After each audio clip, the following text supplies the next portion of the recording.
Baik, di sini kami akan membahas mengenai sel tumbuhan dan jaringan meristem. Jaringan meristem merupakan jaringan yang aktif membelah. Tanaman dapat melakukan pertumbuhan secara terus-menerus karena memiliki suatu jaringan yang bersifat embrional yang disebut dengan jaringan meristem. Jaringan meristem ini terdiri dari dua tipe jaringan, yaitu meristem apikal dan meristem lateral. Meristem apikal merupakan jaringan meristem yang terletak di ujung akar, ujung batang, dan pucuk tanaman. Sedangkan meristem lateral merupakan jaringan meristem yang terletak di kambium vaskuler atau sel gabus. Sel merupakan unit dasar yang universal dari suatu struktur organik. Struktur yang membedakan antara sel tumbuhan dengan sel yang lain yaitu adanya keberadaan dinding sel. Dinding sel sendiri didefinisikan sebagai lapisan terluar dari sel yang berbatasan dengan membran sel. Sel tumbuhan tersusun atas beberapa bagian yang meliputi dinding sel, membran sel, nukleus, sitoplasma, mitokondria, badan Golgi, ribosom, kloroplas, vakuola, serta retikulum endoplasma. Struktur jaringan muda atau meristem ini akan dibagi menjadi tiga, yaitu meristem primer, meristem sekunder, dan promeristem. Meristem primer merupakan meristem yang terletak pada ujung akar dan batang yang tersusun atas meristem apikal. Kemudian ada meristem sekunder. Meristem sekunder merupakan jaringan dewasa yang digunakan untuk pertumbuhan kembali serta dapat merubah jaringan muda menjadi jaringan meristem. Serta yang terakhir ada promeristem. Promeristem merupakan jaringan yang terdapat pada tumbuhan ketika tumbuhan tersebut masih dalam keadaan embrio. Perkembangan jaringan muda melibatkan serangkaian tahapan yang membentuk dasar bagi pembentukan jaringan-jaringan dewasa. Tahapan ini ada beberapa. Pertama ada pembelahan sel, diferensiasi, dan pematangan. Pembelahan sel, sel-sel dalam jaringan muda akan mengalami pembelahan sel secara teratur melalui mitosis, yang akan menghasilkan sel-sel baru yang akan berkembang menjadi berbagai jenis sel tumbuhan. Yang kedua ada diferensiasi.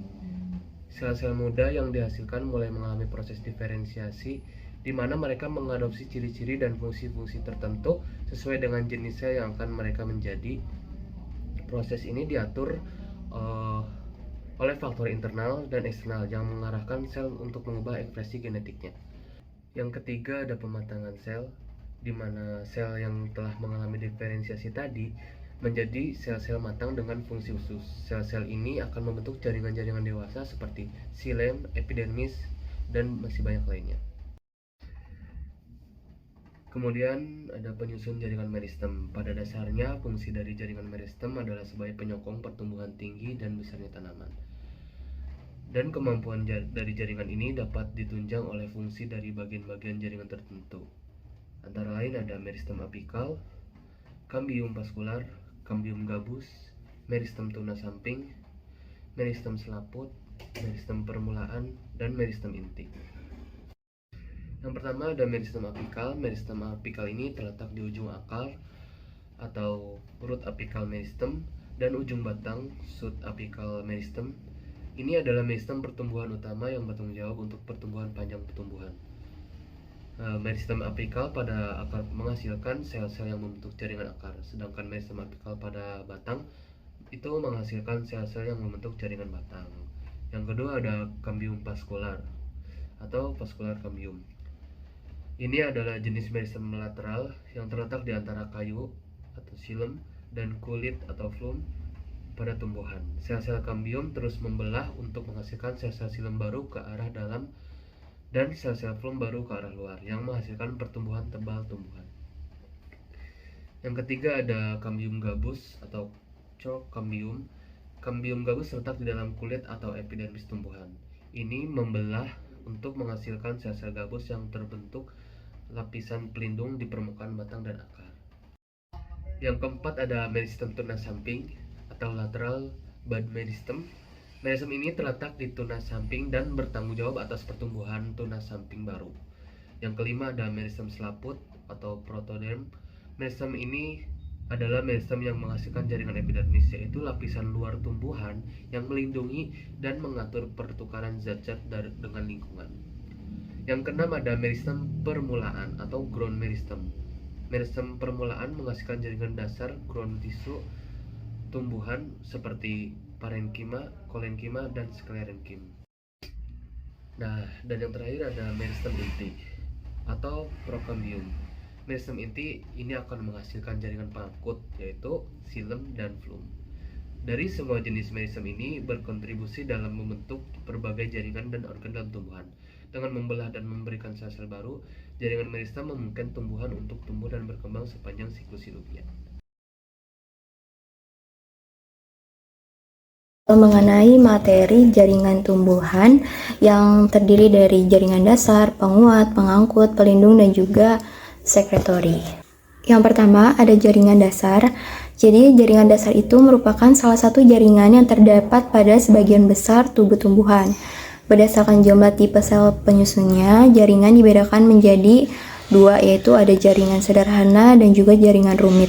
Jaringan sederhana ini bersifat homogeni, hanya terdiri atas satu tipe sel, sedangkan jaringan rumit itu bersifat heterogen, yang dimana terdiri atas dua atau lebih sel. Nah, kemudian berdasarkan derajat penebalan dinding selnya terbagi menjadi tiga, yaitu ada parenkim, kolenkim, dan juga sklerenkim. Penguat ini atau yang biasa kita sebut dengan jaringan penyokong merupakan salah satu jaringan penyusun tumbuhan yang fungsinya itu untuk memperkuat atau menyokong tubuh tumbuhan sehingga dapat berdiri tegak atau kokoh. Nah, berdasarkan bentuk dan sifatnya, jaringan penguat ini dibedakan menjadi dua, yaitu ada jaringan kolenkim dan juga jaringan sklerenkim. Jaringan parenkim ini termasuk ke dalam jaringan dasar yang dimana terbentuk dari sel-sel yang memiliki protoplas aktif. Jaringan ini memiliki struktur fisiologis yang berupa dinding tipis dengan bentuk polyhedral pada tiap selnya. Jaringan ini berfungsi dalam membantu mekanisme pada tanaman seperti proses fotosintesis, respirasi, dan juga asimilasi. Dengan penguat yaitu kolenkim, jadi jaringan ini terdiri dari sel-sel hidup yang mirip dengan sel parenkim. Namun, sel-sel kolenkim memiliki dinding sel yang lebih tebal dan biasanya memanjang dan berkumpul membentuk serabut seperti tali. Sel-sel kolenkim ini biasanya terdapat pada bagian subepidermal dari batang. Jaringan ini juga bersifat plastis sehingga dapat meregang secara irreversibel dengan adanya pertumbuhan organ. Jaringan penguat yaitu sklerenkim. Nah, sklerenkim ini memiliki sel yang tebal dan terdiri dari sel mati dengan dinding sel kaku yang tidak bisa diperpanjang untuk menjalani pembelahan mitosis. Jaringan ini memiliki fungsi yaitu sebagai struktur penyangga bagi tanaman. Nah, berdasarkan bentuk selnya, jaringan ini dibedakan menjadi dua, ada sklereid dan juga serat. Sklereid ini disebut sebagai sel batu karena memiliki dinding sel yang mengandung lignin yang menjadikannya itu keras. Tipe serat ini memiliki bentuk memanjang dan runcing pada ujungnya. Selanjutnya adalah jaringan pengangkut pada tumbuhan, yang umumnya berperan sebagai pengangkut mineral dan juga nutrisi pada tanaman. Jaringan pengangkut ini terdiri dari xilem dan juga phloem. Fungsi daripada xilem sendiri adalah sebagai pengangkut air, sedangkan untuk phloem adalah sebagai jaringan untuk pengangkut bahan organik atau bahan makanan. Xilem berfungsi sebagai tempat pengangkutan air dan mineral dari akar menuju daun. Xilem sendiri tersusun atas unsur trakea, serabut xilem, dan parenkim xilem. Yang pertama adalah unsur trakea yang merupakan sel yang berbentuk memanjang dan tidak ada protoplas. Selanjutnya adalah serabut xilem yang merupakan sel panjang dengan dinding sekunder dan berbentuk bainin.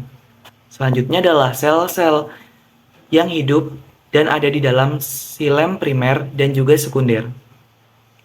Selanjutnya adalah phloem yang berfungsi untuk membawa dan membagikan hasil fotosintesis dari daun ke seluruh bagian tumbuhan. Phloem ini tersusun atas unsur tapis, penyaring, albumin, serta serabut phloem, parenkim, phloem. Unsur-unsur tapis merupakan area elemen filter.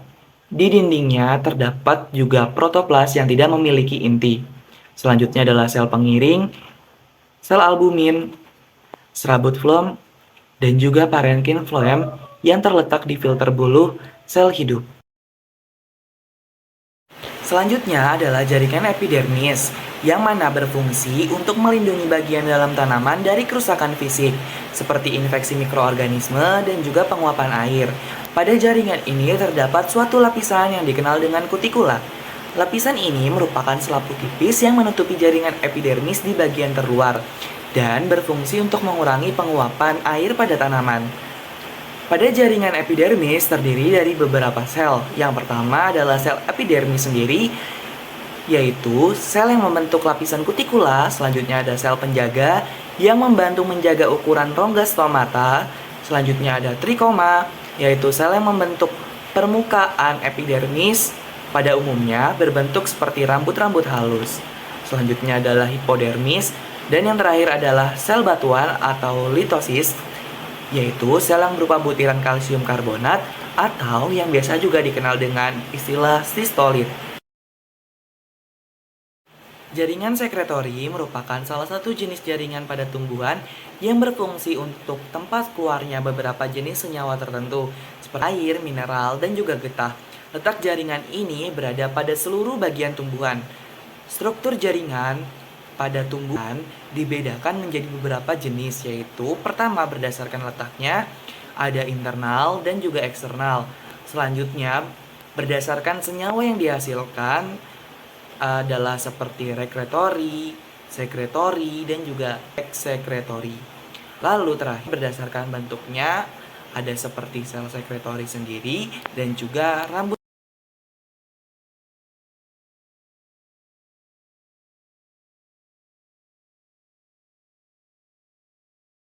Memasuki pembahasan yang ketiga yaitu mengenai organ tumbuhan pada tanaman singkong. Singkong atau ubi kayu merupakan salah satu tanaman sebagai sumber karbohidrat yang menduduki urutan ketiga terbesar setelah padi dan jagung. Singkong merupakan tanaman pangan penting di berbagai belahan dunia, terutama di wilayah tropis dan subtropis. Singkong juga dikenal sebagai cassava yang merupakan sumber karbohidrat yang signifikan dalam banyak budaya. Bagian tubuh dari tanaman singkong ini terdiri atas daun, batang, bunga, umbi, ataupun akar. Struktur dan fungsi anatomi batang. Batang tanaman singkong berkayu serta permukaannya berluas dan panjang. Batang singkong memiliki lubang. Lubang tersebut ini berisi empulur berwarna putih, lunak dengan struktur seperti gabus. Batang singkong ini berbentuk bulat dan ketinggiannya dapat mencapai 1-4 meter. Warnanya sangat beragam, ketika masih muda biasanya berwarna hijau dan tua itu berwarna kelabu atau keputihan. Struktur anatomi fungsi batang tanaman singkong yang pertama yaitu epidermis atau kulit batang. Epidermis merupakan lapisan terluar batang singkong yang memiliki fungsi untuk melindungi batang dari kerusakan fisik, infeksi, dan kehilangan air. Epidermis biasanya berlapis kutikula, lapisan lilin yang membantu mengurangi penguapan. Lapisan epidermis yang dimiliki oleh batang bentuknya berupa kulit kayu yang terbentuk atas jaringan gabus. Yang kedua adalah korteks atau jaringan korteks. Korteks ini merupakan lapisan sel-sel yang terletak di bawah epidermis. Korteks berfungsi sebagai penyimpan sementara makanan dan air. Sel-sel korteks juga dapat berpartisipasi dalam pertukaran gas dengan udara melalui stomata yang terdapat di epidermis pada tanaman singkong. Selain itu, korteks juga terlibat dalam pengaturan keseimbangan air dalam tanaman melalui proses transpirasi menghilangkan uap air melalui stomata. Korteks membantu mengatur aliran air dari akar menuju stomata untuk memenuhi kebutuhan transpirasi dan fotosintesis. Yang ketiga adalah xilem dan phloem. Xilem itu mengangkut air dan mineral dari akar ke daun dan bagian atas, sementara phloem itu mengangkut makanan yang diproduksi oleh daun ke berbagai bagian tanaman. Kambium vaskular adalah lapisan sel aktif yang berada di antara xilem dan phloem yang bertanggung jawab untuk pertumbuhan sekunder batang. Yang keempat adalah sumbu medular. Sumbu medular ini memberikan dukungan struktural tambahan dan berisi sel-sel penyimpanan makanan. Pada singkong, sumbu medular biasanya lebih besar pada tunas muda dan mengalami perubahan seiring pertumbuhan dan perkembangan tanaman. Yang kelima adalah kambium vaskular. Kambium vaskuler adalah lapisan sel aktif di dalam batang singkong yang bertanggung jawab untuk pertumbuhan sekunder. Ini menghasilkan jaringan xilem baru ke dalam dan jaringan floem baru keluar batang yang dapat menyebabkan pertambahan diameter batang seiring dengan waktu.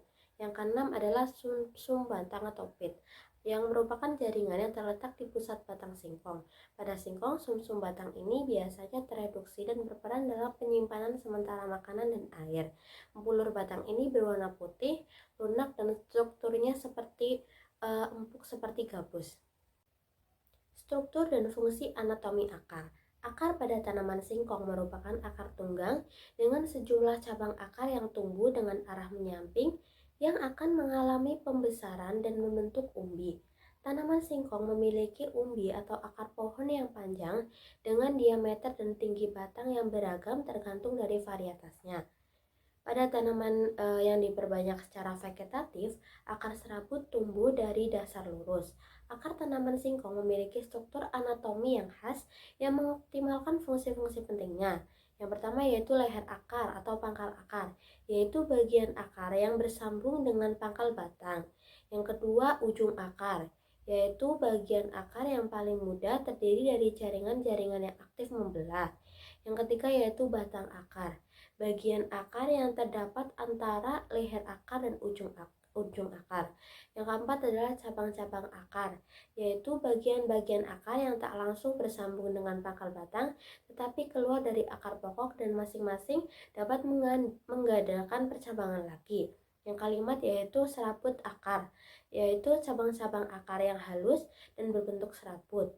Yang keenam adalah rambut-rambut akar atau bulu-bulu akar, yaitu bagian akar yang hanya merupakan penonjolan sel-sel kulit luar akar yang panjang.